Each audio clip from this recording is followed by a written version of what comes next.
ফুটফুটে পুত্র সন্তান জন্ম দিয়ে বিপাকে পড়েছেন লিজা আক্তার নামের এক মা।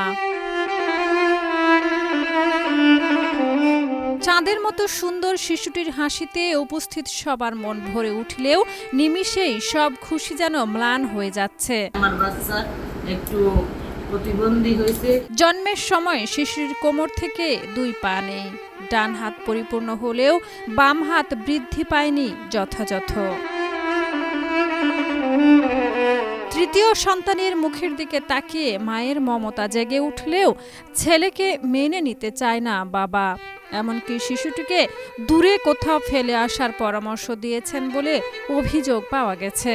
ছেলের বাবা এখন পর্যন্ত আসে নাই, আর তেমন ফোনও করে না, কথাও বলে না, খোঁজখবর তেমন নেয় না। আর বাচ্চারা অসুস্থ হয়নি, সে আসবে কিনা সেটা আমি শিওর জানি না।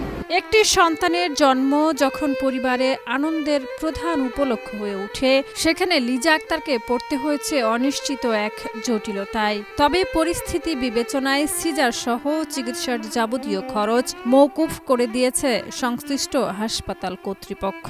হাসপাতালের কর্তৃপক্ষ ও ডাক্তার আমাকে সব বিল মাফ করে দিয়েছে, আমাদের কাছে কোনো বিল নেই না। পিরোজপুরের নেছারাবাদ উপজেলার এই ঘটনায় শিশুটির হাসি মুখ দেখে আবেগ আপ্লুত নেটিজেনরা। কেউ কেউ ভাগ্যকে দোষারোপ করছেন, কেউ কেউ পরস্পরকে আহ্বান করছেন মা ও শিশুটির পাশে দাঁড়াতে। সহযোগিতা হেরা যেরূপ পারছে করছে, আর আপনারাও যদি আমাকে সহযোগিতা। পরিবার ও পৃথিবীর নির্মম বাস্তবতায় সহানুভূতিশীল কিছু মানুষই হয়তো হয়ে উঠতে পারে মা ও নবজাতক সন্তানের একমাত্র ভরসা। শাহিদা রুবি, মাই টিভি।